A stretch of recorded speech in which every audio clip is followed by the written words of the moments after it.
আজকে বাংলাদেশের কিছু সন্তানেরা দুষ্ট, কিছু ছেলেরা কিছু দুষ্ট মুষ্ট আছে না, এই মধ্যে ছেলেরা একটা মাটি দিয়া একটা খের কুটা দিয়া একটা মানুষের আকৃতি বানাইছে।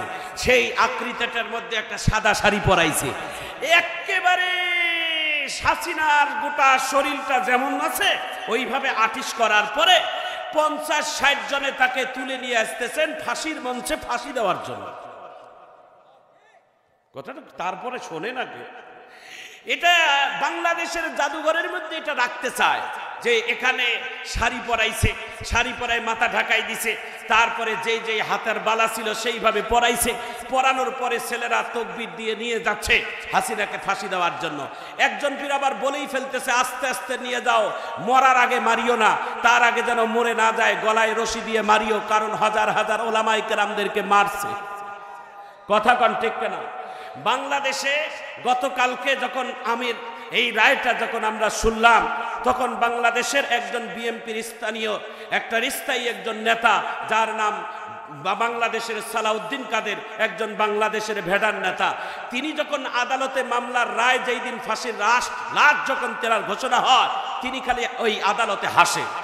আরে আদালতের বিচারক ডাক দিয়া বলে, স্যার আপনি কি রায় শুনছেন? জি। আপনার কি সেন্সমেন্স ঠিক আছে? কই সব ঠিক আছে। মানুষ ফাঁসির কথা শুনলে কান্দে, আপনি হাসেন কেন? ও তো বীর মানুষ ছিলেন, একজন বীর মানুষ, খুব শক্তিশালী মানুষ। তার সাথে সব সময় কোর্টে তোলা হতো কোরআনের পাখি আল্লামা দেলওয়ার হোসেন সাঈদীকে। একটু জোরে কান আল্লাহু আকবার। তিনাকে ওই কোর্টের মধ্যে তোলার সময় তিনাকে দেখছিলাম হাসার সময়। কেন হাসেন? বলে আমি এই জন্য হাসতেছি, যেই আদালতে যেই টার্মুডালে আমার বিচার হলো, ফাঁসি হয়ে গেল, সেই আদালতেই যেন একদিনে হাসিনার বিচার হয়ে আদালত যেন নষ্ট না হয়, মুসাই মাসাই রাখিয়েন। আল্লাহর বান্দার কথাটা কবুল করেছে, চিৎকার দিয়ে জোরে কর আল্লাহু আকবার। আমিন কর। আল্লাহর মার বেতের বার, অন্যায় করবেন না, অন্যায়ের সাজা আপনাকে পেতেই হবে। অন্যায় যারা করবে তাদের সাজা পেতেই হবে। একটু জোরে কোন ঠিক কেন? প্রিয় ভাইয়েরা আমার, প্রিয় বন্ধুরা আমার, আজকে বাংলাদেশের সেই ছেলেগুলো আজকে সেই হাসিনাকে সুন্দর কাপড় পরাইয়া ফাঁসির কাস্টে আনার জন্য তিনি যাচ্ছিলেন। যাইয়া আস্তে করে গলাটার মধ্যে রশি লাগাই দিলেন। বলছেন, এক ছেলে আবার বলেই ফেললো যে শোনো তো দেখি তার সমস্ত অপরাধগুলো সে স্বীকার করে কিনা। ফাঁসির কাস্টের আসামি গলার মধ্যে রশি লাগার আগে মিথ্যা আর বলবে না, সত্যই বলে মরবে। তো একটু শুনে নাও তো জীবনে যা করেছে, যেগুলো অন্যায়ের জন্য ফাঁসির কাস্টে চললো, এগুলো করছে কিনা। ওখান থেকে আবার একজন বলে দিল, হ্যাঁ হ্যাঁ আমি সব অন্যায় করছি, সব মেনে নিয়ে আমি নিজের ইচ্ছায় রশিটা আমি গলায় ঝুলিয়ে মরতে চাই। নাউজুবিল্লাহ। কিন্তু এটা ইসলামের দৃষ্টিকোণ থেকে অসৌন্দর্য। মানুষকে ছবিকে বালিশ দিয়ে খের দিয়ে মূর্তি বানাইয়া আগুনে পুরা ছাই করা, এগুলো ইসলামের সৌন্দর্য নয়। বাস্তবে করতে হবে। জোরে বলুন ঠিক কেন? একটু জোরে কেন আল্লাহু আকবার। কারণ মূর্তিকে সাপোর্ট ইসলাম করে না, মূর্তির সাপোর্ট ইসলাম করে না। এইগুলো করবেন না, এগুলো করা শিরকি কাজ, এগুলো থেকে বিরত থাকাই ভালো। সৌন্দর্য নষ্ট হয়ে যায়। এই জন্য প্রিয় ভাইয়েরা আমার, প্রিয় বন্ধুরা আমার, বাংলাদেশে আইন আছে, আদালত আছে, বাংলাদেশের নিয়ম আছে, প্রশাসন আছে। অন্যায় যারা করবে আইনের আওতায় তাদেরকে ধরিয়ে দিবেন। দেশের কোনো সম্পদ নষ্ট করবেন না, আগুনে পুড়াবেন না, মানুষের কোনো জানমালের ক্ষয়ক্ষতি করবেন না। ইসলাম এটাকে স্বীকৃতি দেয় না। ইসলাম সব থেকে সৌন্দর্যটাই পছন্দ করে। চিৎকার দিয়ে ধরে কোন ঠিক করে? দেশ তো আমার, দেশ তো একাই হাসিনার নয়, দেশ তো একলাই খালেদা জিয়ার নয়, দেশ তো জামাতের নয়, দেশ তো জাতীয় পার্টির নয়, দেশটা হচ্ছেন বাংলাদেশের 18 কোটি মানুষের। কথা বলেন ঠিক না? বাংলাদেশকে কেউ যদি একক বানায়, হাসিনার মতো কপাল তারও হবে। কথা কন ঠিক না? বাংলাদেশ প্রত্যেকটা জনগণের, বাংলাদেশ প্রত্যেকটা মুসলমানের, বাংলাদেশ প্রত্যেকটা হিন্দু মানুষেরও, খ্রিস্টানদেরও, সব মানুষ হিসেবে অধিকার আছে না নাই? তারা বাংলাদেশের কোন সম্পদ, এই দেশের 5ই আগস্টের নামে অনেক মানুষের সম্পদ, অনেক মানুষের ইজ্জত, আবৃত্তি নষ্ট করবেন না। কারণ এটা ইসলামের সৌন্দর্য নয়। ইসলামের সৌন্দর্য হচ্ছেন মানুষের আমানতকে হেফাজত করা। একটু জোরে করেন আল্লাহু আকবার। যার জীবনের যত পরীক্ষা, আল্লাহ তার জীবনের তত বেশি সম্মান। কথা কোন ঠিক কেন? যার জীবনে যেরকম পরীক্ষা, তার জীবনে সেরকম সম্মান। আমাদের প্রিয় নবী মুহাম্মদ রাসূলুল্লাহ বলেন না সাল্লাল্লাহু, ওনার জীবনের পরীক্ষাকে আল্লাহ কম নিয়েছেন? মায়ের পেট থেকে আসার পরে কান্না, মৃত্যুর আগেও কান্না, সারা জিন্দিগিটাই কান্না। রাসূল করিম সাল্লাল্লাহু আলাইহি সাল্লাম এই হায়াতের জিন্দিগির 63 বছরে জীবনে একদিন পেট ভরে খাবার খায় না। পেট ভরে যে খেয়েছে এটাও খায় নাই। নবীজি সাল্লাল্লাহু আলাইহি ওয়াসাল্লাম একটা সুন্দর সুন্দর কাপড় পরেও যে বেরাবে এটাও পরে নাই। একটা নরম বিছনা কিনে যে শুয়ে থাকবে এটাও পরে নাই। সুবহানাল্লাহ বলে। অথচ আল্লাহর নবীর জন্য গোটা দুনিয়া, মোহাম্মদ কো আগার পয়দা না করতে জমিনও কো আসিমা পয়দা না করতে। মোহাম্মদ যদি পৃথিবীতে আল্লাহ না পাঠাইতো তো দুনিয়া, জমিন, চন্দ্র, সূর্য কোনো কিছুই আল্লাহ এত সুন্দর বানাইতো না। একটু জোরে কোন আল্লাহু আকবার। যেই মোহাম্মদের জন্য দুনিয়ার এত কিছু নাজ নিয়ামত করে চাকচিক্য করে সাজাইলেন, আর সেই মোহাম্মদ না খেয়ে থাকে আর সে আল্লাহ দেখে। একটু চিৎকার দিয়ে জোরে কোন আল্লাহু আকবার। আমি একটা ছোট্ট ঘটনা খেয়াল করে গেল, এই জন্য বলবো 1 মিনিটে, একটু আপনারা সবাই একটু মনোযোগ দিয়ে শোনেন। প্রিয় ভাইয়েরা আমার, প্রিয় বন্ধুরা আমার, প্রিয় নবী মুহাম্মদুর রাসূলুল্লাহ সাল্লাল্লাহু আলাইহি ওয়াসাল্লামের ঘরে একবার 3 বেল খাবার ছিল না, 3 দিনের খাবার ছিল না। রাসূল দিনের দাওয়াতের কাজ সেরে যখন ঘরে আসবেন, ঘরে আসার 5 মিনিট আগে আল্লাহর নবীর ঘরের ভিতরে, ঘরের মধ্যে একটা হাদিয়া আসছে, 1 গ্লাস দুধ, 2-3টা খেজুর। বিশ্ব নবীর বিবি খাদিজাতুল কুবরা রাদিয়াল্লাহু তাআলা আনহা। মক্কার ভিতরে যদি কয়েকজন টাকা পয়সার বিজনেস ম্যাগনেট থাকে, তার মধ্যে 1 নাম্বার টপ লেভেলের ছিলেন খাদিজা। বিশ্ব নবীর সাথে যখন বিবাহ হয়, সেই সময় খাদিজার সম্পদের ওজন হচ্ছে 40 মণের উপর। আল্লাহু আকবার বলেন। এত সম্পদের মালিক ছিলেন খাদিজা। সেই খাদিজা, বিশ্ব নবীর ঘরের মধ্যে 3 দিনের খাবার ছিল না। আল্লাহর নবীর বিবি খাদিজার হাতে 3টা খেজুর এবং 1 গ্লাস দুধের হাদিয়া নিয়ে আসলো। নবীর বিবি খাদিজা যত্ন করে রেখে দিলেন, স্বামী কখন আসবে, একসঙ্গে খাইতে বসবো। 2-4 মিনিটের মধ্যে আল্লাহর নবী ঘরের দুয়ারে তাশরিফ আনলেন। ঘরের দরজায় দাঁড়িয়ে আল্লাহর নবী সালাম দিলেন। ঘরের দরজায় সালাম দেওয়া এটা নবীর সুন্নত। একটু জোরে কর। ইমাম সাহেব, মুফতি সাহেব, চেয়ারম্যান সাহেব, মেম্বার সাহেব, মাতাব্বর সাহেব, ঘরের পরিবারকে আগে সালাম দিবেন, নবীর সুন্নত। কারণ আমার নবী কোনদিন তার পরিবারের লোকজনেরা সালাম দিতে পারে নাই, আল্লাহর নবী আগে সালাম দিতেন। সালাম আগে দিলে লাভ না লস ভাই? একটু জোরে বলেন। যে ব্যক্তি আগে সালাম দিবে আল্লাহ তাআলা তাকে বেশি দামি বাড়াবে। নবীর একটা হাদিস বর্ণনা করি, তাশরিফটি বলি দেই, তারপরে আমি বাকি আলোচনাটা করছি। নবী পাক বলেন, কমপক্ষে এই আমলটা করে যদি কোনো ব্যক্তি মারা যায় ওই দিনে, তা আল্লাহ তাআলা তাকে শহীদের মর্যাদা দান করবে। সাহাবায়ে কেরাম বলছে, ইয়া রাসূলুল্লাহ, শহীদের মর্যাদা কি এমন আমল? বলে, কোন মুসলমানকে দেখলে আগে সালাম দাও। আশারাম মুবাশশারা 10টার অধিক যদি কোনো মুসলমানকে সালাম দিয়ে ওই দিনে মারা যায়, আল্লাহ রাসূল বলছেন আল্লাহ তাকে জান্নাতের মর্যাদা দান। প্রিয় ভাইয়েরা আমার, প্রিয় বন্ধুরা আমার, আমি বলছিলাম সালামের মর্তবা, তাই না? রাসূল করিম সাল্লাল্লাহু আলাইহি সাল্লাম তার পরিবারের লোকজনেরা কোনোদিন আগে সালাম দিতে পারে নাই, চেষ্টা করছিলেন, তিনি পারেন নাই। আম্মা জান আয়েশা সিদ্দিকা রাদিয়াল্লাহু তাআলা আনহা একবার চেষ্টা করছিলেন আল্লাহ রসুলকে আগে সালাম দেওয়ার জন্য। সারাদিন অপেক্ষা ছিলেন রসুলকে আগে সালাম দিবেন। দরজার মধ্যে পিঠ লাগাই আছেন আয়েশা। দরজার মধ্যে যখন আল্লাহ রসুল এসে দাঁড়াইলেন, আয়েশা বলে ডাকলেন, হুমায়রা বলে ডাকলেন, আল্লাহ রসুলের জন্য দরজা খুলে দিলেন। দরজা খুলে দেওয়া মাত্র আল্লাহ রসুলের চেহারা মুবারক দেখে আয়েশা আজও সালাম ভুলে গেলেন। আল্লাহর নবী অন্য দিনের মতো আজও আয়েশাকে আগে সালাম দিয়ে দিলেন। একটু জোরে কর। বিশ্ব নবীর দিকে হা করে তাকিয়ে আছে, হা করে। আয়েশা সিদ্দিকা রাদিয়াল্লাহু তাআলা আনহা ডাক দিয়ে বলেন, ইয়া রাসূলুল্লাহ, সকাল থেকে মনের সাধনা ছিল আপনাকে আগে সালাম দেব, জীবনে একটা দিন আগে সালাম দিতে সুযোগ পাই না, আপনি দেন না। আজকে সালাম দেওয়ার জন্য সকাল থেকে দরজার মধ্যে পিঠ লাগাই আছি, আর আপনি আসলেন, দরজাও খুলে দিলাম, সালামও দেব, কিন্তু আপনার চেহারা দেখে আমি সব ভুলে গেলাম।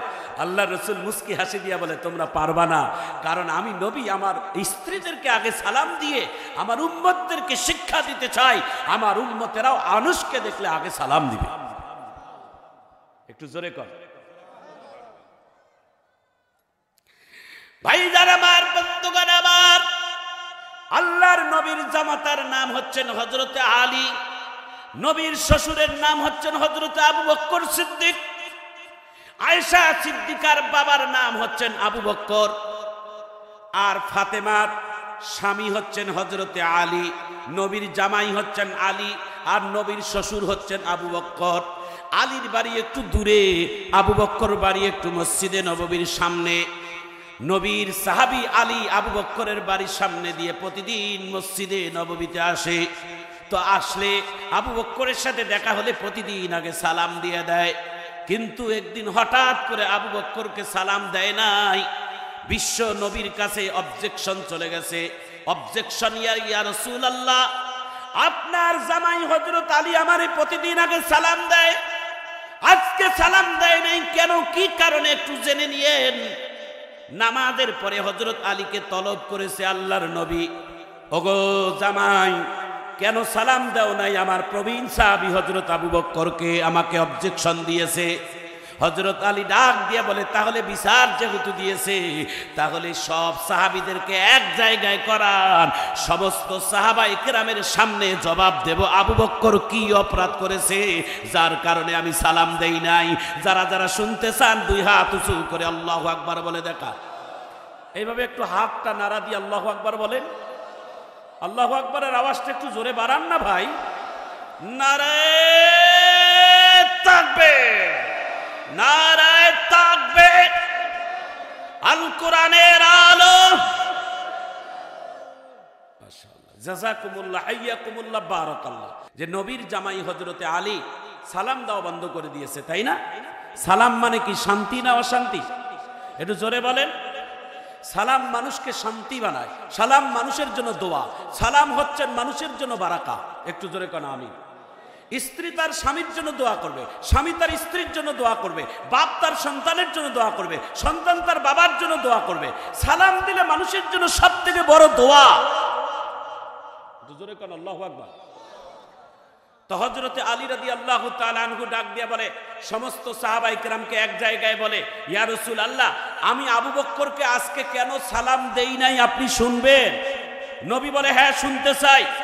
আল্লাহর নবীর জামাতা হযরত আলী বলে, গতকালকে আপনার পিছনে আমি ঈশার নামাজ আদায় করে আমি বিছনায় গিয়ে ঘুমাইছিলাম, ঘুমাইতে দেরি, আমি হযরত আলী আল্লাহর স্বপ্নে আল্লাহর জান্নাতে দেরি হয় নাই, আমি স্বপ্নে আল্লাহর জান্নাতে গেছি। তো আল্লাহর পয়গম্বর তো জান্নাতে মেরাজের রজনীতে গেছে, আল্লাহর নবীর তো জান্নাতের সম্পর্কে জানা আছে। আল্লাহর নবী ডাক দিয়ে বলে, এই আলী, জান্নাতের প্রথম গেটের দর্শনে তোমার কি দেখছো বলো তো দেখি। আল্লাহু আকবার। নবী টেস্ট করতে চায় আলী স্বপ্নটাকে সঠিক দেখছে কিনা, একটু দেখি। আল্লাহু আকবার বলো।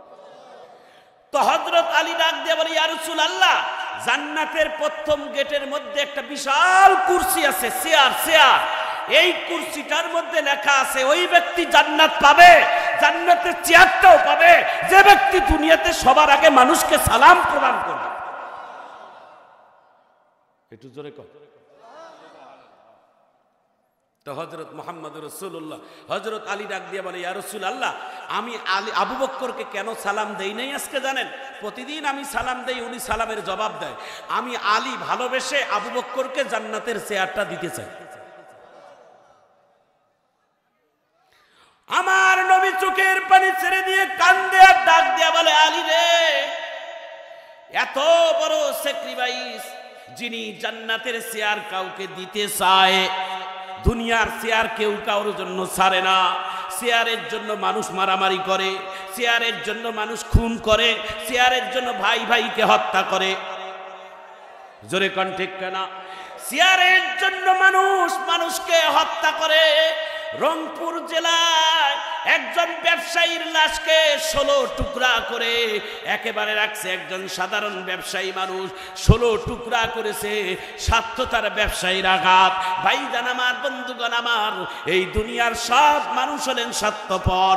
স্বার্থের আঘাত পড়লে দল দলকে চেনে না, স্বার্থের আঘাত পড়লে বাপ তার সন্তানকে পরিচয় দেয় না, স্বার্থের আঘাত পড়লে কোনো ভাই ভাইয়ের পরিচয় দেয় না।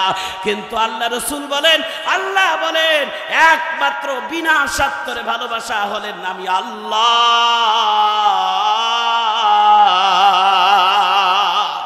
বিনা স্বার্থ ভালোবাসে আমার নবী মুহাম্মাদুর রাসূলুল্লাহ। হাত তুলে আল্লাহু আকবার বলেন না কেন? ফেরাউন যখন পানির মধ্যে ডুবে মারা যাচ্ছিল, নমরুদের কাছে বা ফেরাউনে বারবার মুসা নবীর কাছে ফেরাউন দরখাস্ত করছিলেন। একবার, দুইবার, 20 বার না, 60 বারের অধিক বলছিলেন, মুসা আমারে বাঁচাও, আমারে বাঁচাও, আমি পানিতে পড়ে মারা যাচ্ছি। আল্লাহ ডাক দিয়ে বলেন, মুসা আমার ফেরাউন ওটা তো আমি বানাইছি, ও নিজেকে আল্লাহ দাবি করতে পারে কিন্তু ও আল্লাহ না, ও আমার গোলাম। আল্লাহু আকবার বলেন। ফেরাউন দিনের বেলায় মানুষের কাছে আল্লাহ বলতো, কিন্তু রাত্রের বেলা একটা গোপন জায়গা আছে, ওখানে গিয়ে তিনি সেজদা করে আল্লাহর কাছে আল্লাহকে ডাকতেন। সুবহানাল্লাহ বলেন। ফেরাউন আল্লাহকে বলতো। ফেরাউন যখন মারা যাচ্ছিল নীল নদের মধ্যে পানিতে ডুবে, তখন একবার, দুইবার না, 60 বারের অধিক ফেরাউন আল্লাহ মুসার কাছে বলছিলেন, মুসা আমাকে বাঁচাও, আমাকে বাঁচাও। আল্লাহ ডাক দিয়ে বলে, মুসা তোমার কাছে 60 বার বলছে বাঁচাও, কিন্তু একবারের জন্য তোমার দিলে মায়া হয় নাই। কিন্তু আমি আল্লাহ বলছি, আমার ফেরাউন যদি একবার আকাশের দিকে তাকিয়ে বলতো আল্লাহ আমারে বাঁচাও, আমি আল্লাহ আমার ফেরাউনকে বাঁচিয়ে তুলতাম। একটু জোরে কর। আল্লাহ এত বড় দয়া, আল্লাহর এত বড় নিঃস্বার্থ। একটু চিৎকার দিয়ে জোরে কর আল্লাহু আকবার। ভালোবাসা আল্লাহর প্রতি, বান্দার প্রতি আল্লাহর ভালোবাসা। একটু চিৎকার দিয়ে জোরে কর আল্লাহু আকবার। ভাইজান আমার, বন্ধুগণ আমার, দিলের কানটা একটু নরম করে দেন। এক ফোঁটা চোখের পানি আপনার আমার জীবনে আল্লাহ তাআলা যেন পাঠাই দেয়। পয়গম্বর আরবি নবী মুহাম্মদুর রাসূলুল্লাহ বলেন না সাল্লাল্লাহু আলাইহি ওয়াসাল্লাম, আল্লাহর নবী 3 দিনের ক্ষুধা নিয়ে বাড়ির মধ্যে যখন এসে সালাম দিলেন, বিবি খাদিজা দরজা খুলে দিয়ে স্বামীকে গ্রহণ করে নিলেন। ডাক দিয়ে বলে, বিবি রে 3 দিনের পেটের ক্ষুধা, বাড়িতে কোনো খাবারের ব্যবস্থা আছে? আল্লাহর নবীর বিবি খাদিজা তাড়াতাড়ি দস্তরখানা বিছাই দিলেন। দস্তরখানার মধ্যে টাটকা খেজুর দিয়ে দিলেন, 1 গ্লাস গরম দুধ দিয়ে দিলেন। বিশ্ব নবী ক্ষুধার পেটে সহ্য করতে না পেরে খেজুরটা হাতের মধ্যে নিয়ে বিসমিল্লাহ বলে খাবে। খাওয়ার আগেই বিশ্ব নবী ডাক দিয়ে বলেন, খাদিজা আমার পেটের খবর আমি তোমাকে বললাম, কিন্তু তোমার পেটের খবর আমি না জেনে আমি খাইতে পারি না। এই খেজুরের দানাটা আমি খাওয়ার আগে তুমি খাও, বাকিটা আমি খাবো। এইভাবে 3টা খেজুরের 1.5টা খেজুর তুমি খাদিজা খাবা, আর 1.5টা খেজুর মুহাম্মদুর রাসূলুল্লাহ ভাগ করে খাবে। আর 1 গ্লাস দুধ হাতিয়ে এসেছে, এই 1 গ্লাস দুধের হাফ গ্লাস তুমি খাদিজা খাবা, আর হাফ গ্লাস আমি রাহমাতুল লিল আলামিন ভাগ করে খাবো। এটার নাম ভালোবাসা, এটার নাম হচ্ছে ইসলাম। ইসলাম মানুষকে ভালোবাসা শিখায়। চিৎকার দিয়ে জোরে বলুন ঠিক কিনা? কি সুখ ছিল তাদের ঘরে। খাট ছিল না, এসি ছিল না, এয়ার কন্ডিশন ছিল না, কিন্তু সংসারটাতে সুখ আর শান্তি দিয়ে ভরা ছিল। যেই ঘরে সুখ আর শান্তি থাকবে, এসি এয়ার কন্ডিশন লাগে না বাবা, টাকা লাগে না বাবা। টাকা আছে, শান্তি নাই, ওই ঘরের কোনো সুখ নাই। কথা বলেন ঠিক কিনা? এসি এয়ার কন্ডিশনে সুখ না বাবা, কুরের ঘরে তো সুখ শান্তিতে থাকা যায়, যদি ইসলাম আর নীতি দিয়ে আদর্শ দিয়েছে এই বাড়ির মধ্যে তা নীতিতে পরিচালনা হয়, এই বাড়িতে আল্লাহ তাআলার আসমান থেকে শান্তি বর্ষিত হবে। একটু চিৎকার দিয়ে জোরে কোন আল্লাহু আকবার। বলবো আপনাদের সামনে, বলবো হ্যাঁ, শোনেন, একটু দিলটা নরম করে শোনেন। আল্লাহর কসম করে বলি ভাই, আল্লাহর কসম, আপনারা আমার কথাগুলো আমরা এমনি এমনি বলি না ভাই, কথা হাদিস কোরআনগুলো পড়ার পরে আমরা বাস্তবে রিসার্চ করি, এই কথাগুলো রিসার্চ করে বাজারে আমরা সাপ্লাই করি। আল্লাহু আকবার। আল্লাহর নবী বলেন ওই বাড়ির মধ্যে কোনোদিন শান্তি আসবে না, সুখ আসবে না, বারাকা আসবে না, আর ওই বাড়িতে আল্লাহর আসমান থেকে শান্তি বর্ষিত হবে। দুনিয়াতে যতই মানুষ অশান্তির আগুন ঢুকিয়ে দিতে চাক না কেন, কেউ কোনোদিন আগুন ঢুকাই দিলে আগুন ঢুকার আগেই নিভিয়ে যাবে। শান্তি আল্লাহ তাআলা শান্তি দিয়ে দিবে। এই দুইটা কথা আপনাদের সামনে 1 মিনিটে বলে দিতে চাই, একটু চিৎকার দিয়ে জোরে বলা যায় না আল্লাহু আকবার। আগের মতো শান্তি তো আর এখন পাওয়া যায় না। মানুষ সব পাল্টে গেছে, পাল্টে নিত জামানা। কথা বলেন ঠিক কিনা? মানুষের শান্তি, সুখ শান্তি কেন যেন হারিয়ে যাচ্ছে ধীরে ধীরে। মানুষের বন্ধন, মানুষের আত্মীয়তা, মানুষের সুসম্পর্ক কেন যেন মানুষ দূরত্ব হয়ে যাচ্ছে। মেহমান আসলে হোটেলে থাকো, মেহমান আসলে হোটেলে খাওয়াও। কেন? তোমার ঘরের চুলায় তোমার খাবারের রান্নার মধ্যে মেহমান খাবে, তোমার বাড়ির যে কোনো একটা জায়গায় মেহমান ঘুমাবে, এটার আলাদা শান্তি। জোরে বলুন ঠিক। নবী পাক বলেন আল্লাহ যাকে ভালোবাসে তার মধ্যে 3টা জিনিস দেয়, তার মধ্যে ঘন ঘন মেহমান যদি কারো বাড়িতে পাঠায়, মনে রাখবেন আল্লাহ তাকে ভালোবেসে ফেলছে। একটু জোরে কোন আল্লাহু আকবার। কিন্তু এটা আমাদের সমাজে উল্টা, মেহমান আসলেই খালি মন খারাপ, হায় হায় রে, এখন তো আমার 12টা বাজছে, আমার বাজার করা লাগবে, আমার রান্না করা লাগবে। সব থেকে বেশি কষ্ট হয় মহিলাদের। কথা কর ঠিক কেনা? এখন সব থেকে ওয়ান টাইম জিনিসেই মানুষ পছন্দ করে, কিন্তু এই শান্তি নয় শোনা। আসল শান্তি হচ্ছেন ইসলামের ভিতরে। একটু চিৎকার দিয়ে জোরে কোন আল্লাহু আকবার। আমি কি আপনাদের কষ্ট দিচ্ছি? আমি কি আপনাদেরকে ব্যথা দিচ্ছি? ভাইজান আমার, বন্ধুগণ আমার, কথার ফাঁকে কথাটা বলে দেই। কোরআনের আয়াত তেলাওয়াত করেছি আপনাদের সামনে, ইয়া আইয়ুহাল্লাযীনা আমানুত্তাকুল্লাহ ওয়াবতাগু ইলাইহিল ওয়াসিলাতা ওয়াজাহিদু ফি সাবিলিহি লাআল্লাকুম তুফলিহুন। 3টা আদেশ আল্লাহ তাআলা করেছেন এই আয়াতের মধ্যে। 1 নম্বর আদেশ হচ্ছেন আল্লাহকে ভয় করো, 2 নম্বর আদেশ হচ্ছেন ওয়াবতাগু ইলাইহিল ওয়াসিলাতা, আল্লাহকে পাবার জন্য ওসিলা তালাশ করো। 3 নম্বর হচ্ছে ওয়াজাহিদু ফি সাবিলিহি, আল্লাহর পথে জিহাদ করো, লড়াই করে তুমি চলো।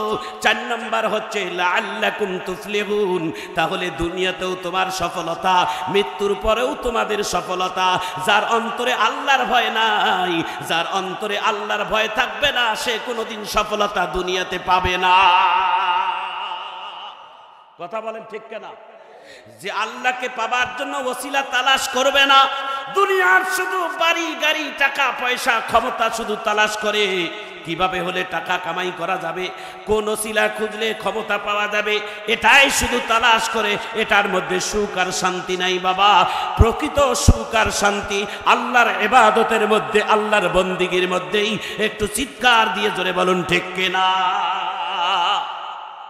কালকে থেকে বাংলাদেশে ঝড় তুলেছে একটা আওয়াজ, দেখি আওয়াজটা শোনার পর কতটুকু আপনারাও ঝড় তোলেন। বাংলাদেশের ইন্টারনেটে, ফেসবুকে, টেলিভিশনে, পেপার পত্রিকায় একটাই আওয়াজ, আলহামদুলিল্লাহ। কেন? বাংলাদেশের দীর্ঘদিনের মনের একটা সাধনা ছিল, বাংলাদেশের ফ্যাসিস্ট, বাংলাদেশের একটা বিশ্ব সন্ত্রাসী পৃথিবীর মধ্যে ইতিহাসে বাংলাদেশের মতো ইতিহাস পৃথিবীর ইতিহাসে কোনোদিন গড়ায় নাই। বলে কেন? বলে বাংলাদেশের এতদিন দেশ শাসন করার পর তিনি এত অন্যায়, এত অপরাধ করেছে, তার সাজার বিচার গতকালকে আন্তর্জাতিক অপরাধ ট্রাইব্যুনালে তার বিচার সারা বিশ্বের মানুষ লাইভে দেখেছে। হাত তুলে আল্লাহু আকবার বলে, এইভাবে হাতটা তুলে আল্লাহু আকবার বলে। আল্লাহর বায় বেতে বায়, একটু জোরে আল্লাহু আকবার বলেন। 1 মিনিটে ঘটনাটা বলে দেই। আজকে বাংলাদেশের কিছু সন্তানেরা দুষ্ট, কিছু ছেলেরা কিছু দুষ্ট মুষ্ট আছে না, এই মধ্যে ছেলেরা একটা মাটি দিয়া একটা খের কুটা দিয়া একটা মানুষের আকৃতি বানাইছে, সেই আকৃতিটার মধ্যে একটা সাদা শাড়ি পরাইছে, একেবারে হাসিনার গোটা শরীরটা যেমন আছে ওইভাবে আর্টিস্ট করার পরে 50-60 জনে তাকে তুলে নিয়ে আসতেছেন ফাঁসির মঞ্চে ফাঁসি দেওয়ার জন্য। কথাটা তারপরে শোনে না কেউ। এটা বাংলাদেশের জাদুঘরের মধ্যে এটা রাখতে চায় যে এখানে শাড়ি পরাইছে, শাড়ি পরায় মাথা ঢাকাই দিছে, তারপরে যে হাতের বালা ছিল সেইভাবে পরাইছে, পরানোর পরে ছেলেরা তকবীর দিয়ে নিয়ে যাচ্ছে হাসিনাকে ফাঁসি দেওয়ার জন্য। একজন পীর আবার বলেই ফেলতেছে আস্তে আস্তে নিয়ে যাও, মরার আগে মারিও না, তার আগে যেন মরে না যায় গলায় রশি দিয়ে মারিও, কারণ হাজার হাজার ওলামায়ে কেরামদেরকে মারছে। কথা কন ঠিক না?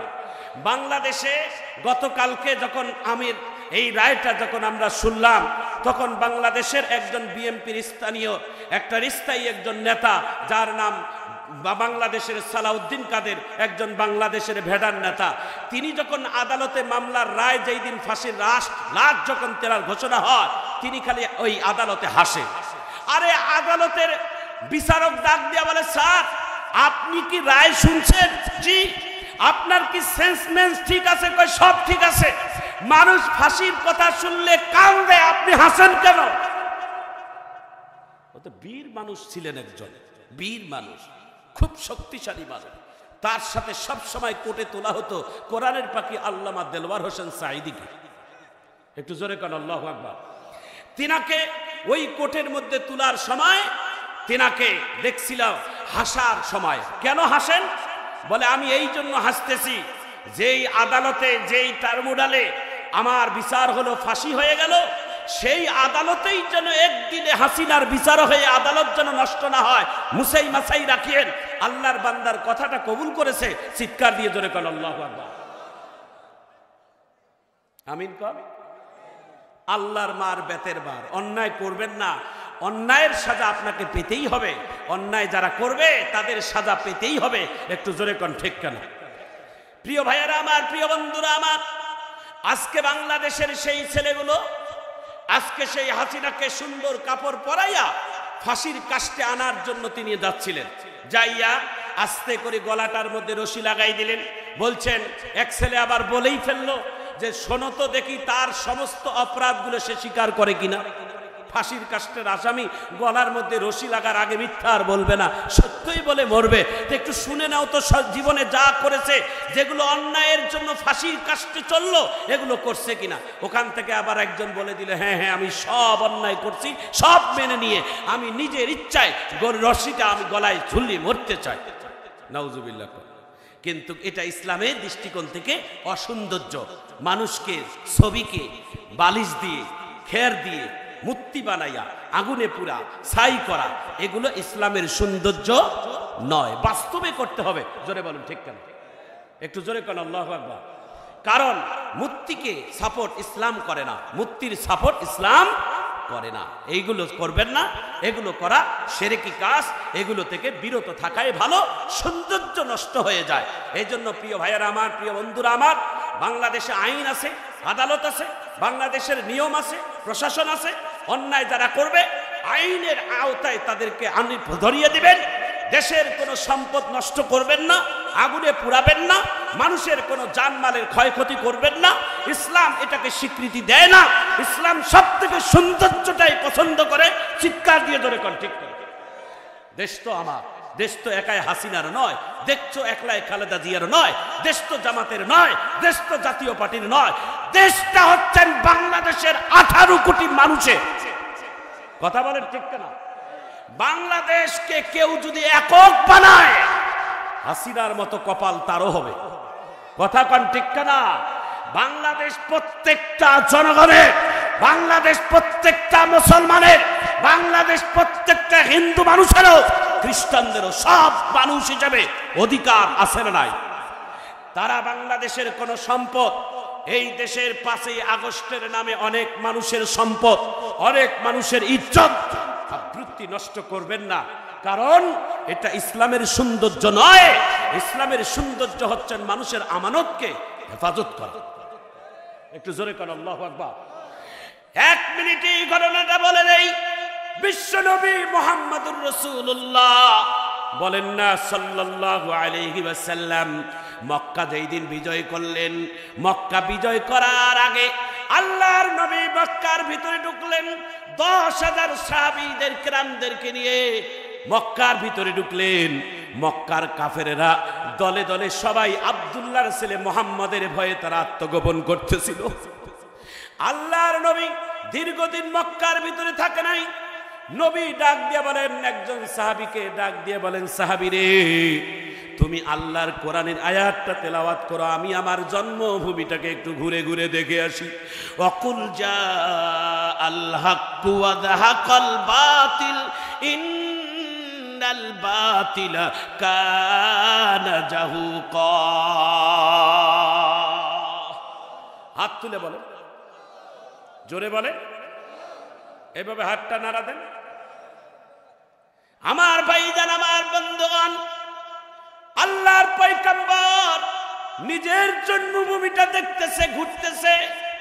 হঠাৎ করে বিশ্ব নবীর চোখের মধ্যে একজন 80 থেকে 82 বছরের বৃদ্ধা মহিলা দেখতেছে।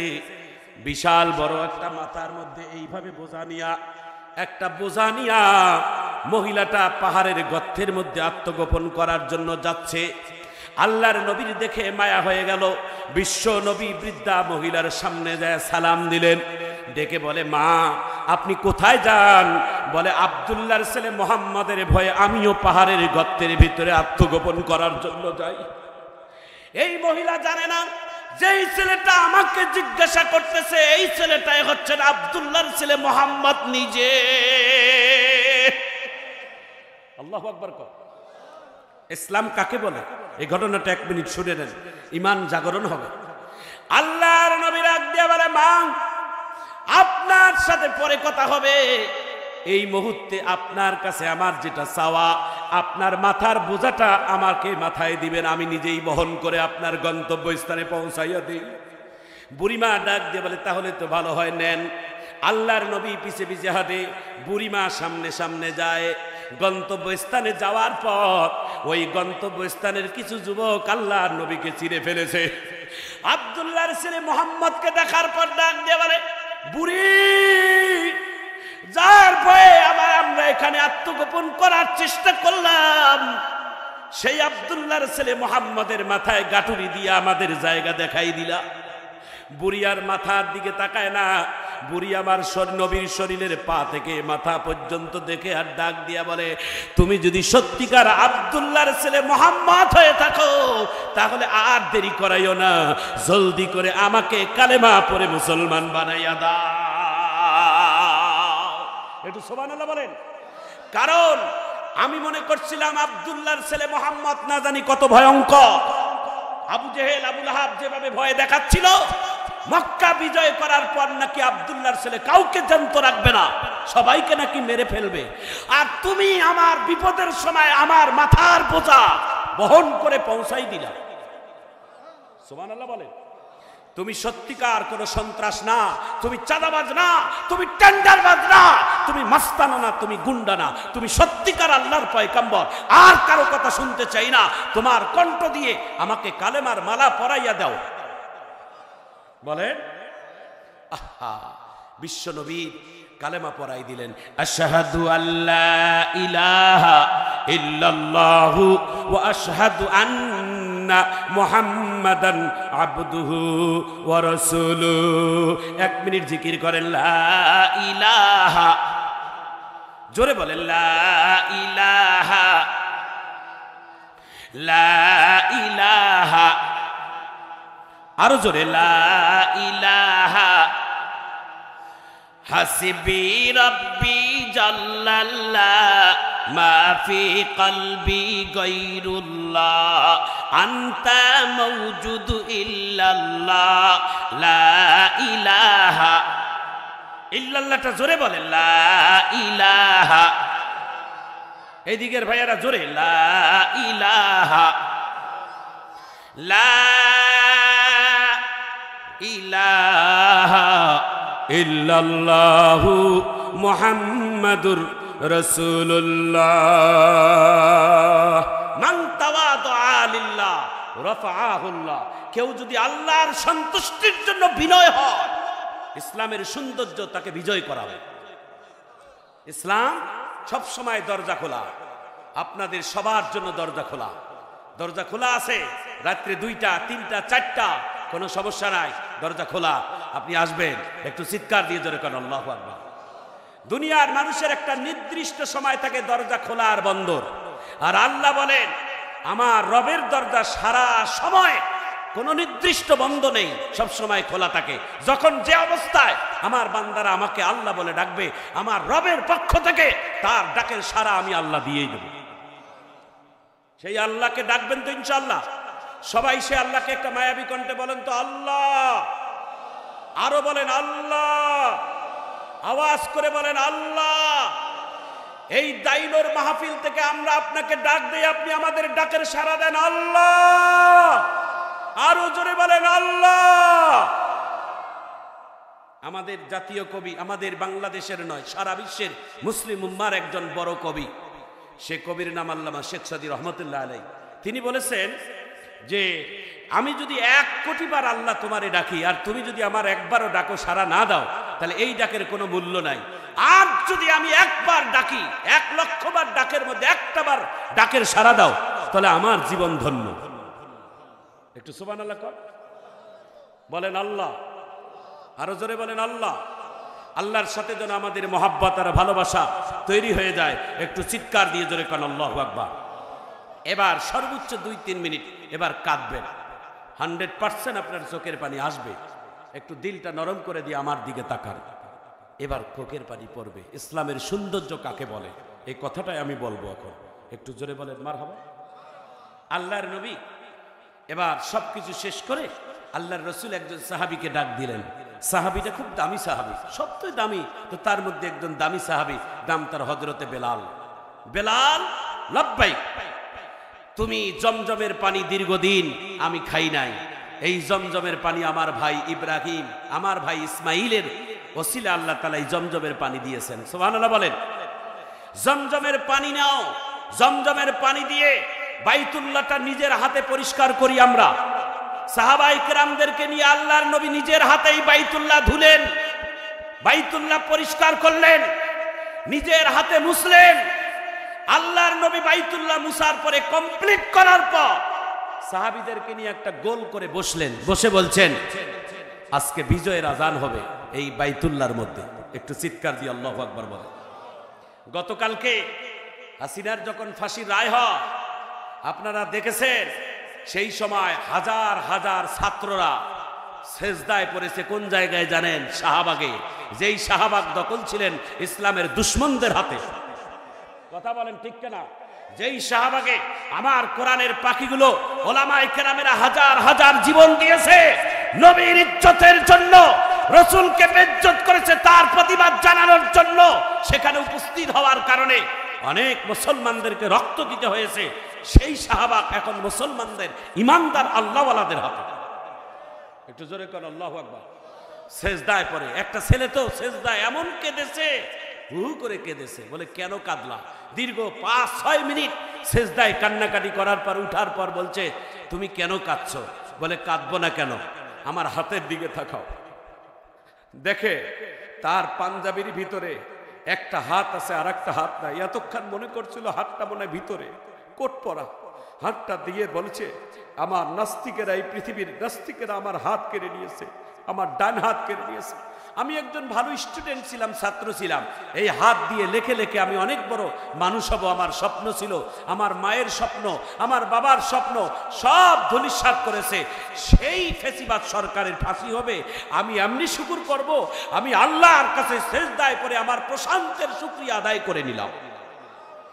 একটু জোরে কোন আল্লাহু আকবার।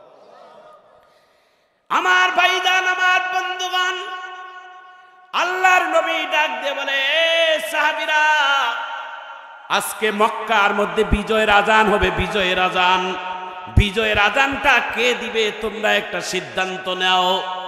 একজন সাহাবী বলেন আবু বকরকে বিজয়ের আজান দিতে বলেন, কারণ উনি সবার আগে কালেমা পড়ে মুসলমান হয়েছে। আল্লাহর নবী বলে আরেকজন মতামত দেন, আরেকজনের নাম আসলো উমরের কথা। আল্লাহর নবী বলেন আরেকজন দেন উসমানের কথা, আরেকজনের কথা আসলো আলীর কথা। সবার শেষে আল্লাহর নবী ডাক দিয়া বলে, তোমরা যে সিদ্ধান্ত দিলা এই সিদ্ধান্ত আমি দিতে পারবো না।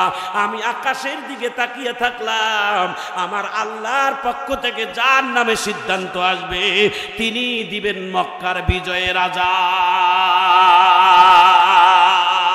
হাত তুলে আল্লাহু আকবার বলেন, আরো জোরে বলেন আল্লাহু আকবার। আল্লাহর নবী আকাশের দিকে তাকিয়ে আছে, আল্লাহর পক্ষ থেকে কি সিদ্ধান্ত আসে। হঠাৎ করে জিবরাইল আমার নবীর কানে কানে সালাম দিয়ে বলে, ইয়া রাসূলুল্লাহ, ইয়া হাবিবাল্লাহ, আজকে মক্কার বিজয়ের আজান কোন আবু বকর, উমর, উসমানের কণ্ঠে দিয়ে হবে না। মক্কার বিজয়ের আজান দিবেন মসজিদে নববীর মুয়াজ্জিন, যার নাম হযরতে বেলাল। বেলালের কণ্ঠে আজান হবে মক্কার মধ্যে বিজয়ের আজান। একটু চিৎকার দিয়ে জোরে কোন আল্লাহু আকবার। কেন?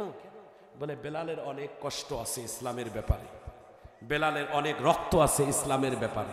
একটু চিৎকার দিয়ে জোরে কোন আল্লাহু আকবার। এ বেলাল,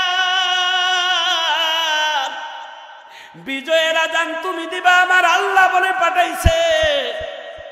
বাইতুল্লাহর সামনে দাঁড়িয়ে বেলাল আজান দিয়ে দিল। আল্লাহু আকবার, আল্লাহু আকবার। বেলালের কণ্ঠের আজান শুনে সবাই দৌড় দিয়ে বাইতুল্লাহর মধ্যে এক হয়ে গেল। আল্লাহর নবী ডাক দিয়ে বলে, আজকে বিজয়ের নামাজ হবে, নামাজের ইমাম হবেন রাহমাতুল লিল আলামিন, আর বিজয়ের আজান দিবেন হাবশির কালো বেলাল। নামাজ শেষ হয়ে গেল। 2 রাকাত নামাজ আদায় করার পর বিশ্ব নবী সালাম দিলেন, আসসালামু আলাইকুম ওয়া রাহমাতুল্লাহ, আসসালামু আলাইকুম ওয়া রাহমাতুল্লাহ। আল্লাহর নবীর হাতে কাবা শরীফের চাবি, কাবা শরীফের বাইতুল্লাহর চাবি। আল্লাহর নবী বাইতুল্লাহর চাবিটা এইভাবে যত্ন করে নিয়া নবীজি ডাক দিয়ে বলে, এই বাইতুল্লাহর চাবি নিয়ে মক্কার কাফেরেরা কত ষড়যন্ত্র, কত আমাকে ষড়যন্ত্র করেছে। আজকে সেই কাফেরদেরকে এক জায়গায় ডাকিয়া আল্লাহর নবী সকল সাহাবায়ে কেরামদের সামনে আবার বাইতুল্লাহর চাবি ওই মানুষদের হাতে তুলে দিলেন যারা আল্লাহ নবীর সাথে জুলুম করেছে, বিচার করেছে, অত্যাচার করেছে। এখন প্রশ্ন হলো, ইয়া রাসূলুল্লাহ, ইয়া হাবিবাল্লাহ, যারা আপনার উপরে এত অত্যাচার করলো, বিচার করলো, বাইতুল্লাহর চাবি আবার তাদের হাতে তুলে দিলেন কেন? আল্লাহর নবী বলেন, আমি তাদের হাতে তুলে দিলাম এই জন্য তারা আর কোনোদিন অন্যদিকে যাবে না, ইসলামের ছায়াতলে ঢুকবে। তার আগেই ডাক দিয়ে বলে, আশহাদু আল্লা ইলাহা ইল্লাল্লাহু ওয়া আশহাদু আন্না মুহাম্মাদান আবদুহু ওয়া রাসূলুহু। ইসলামের সৌন্দর্যই হচ্ছেন যখন তুমি বিনয় হবা, দলে দলে ইসলামের ভিতরে মানুষ এসে ঢুকে যাবে। একটু জোরে কর আল্লাহু আকবার। ইসলামের বিজয় কারা কারা চান? হাত তুলে আল্লাহু আকবার বলে দেখান, হাত তুলে দেখান।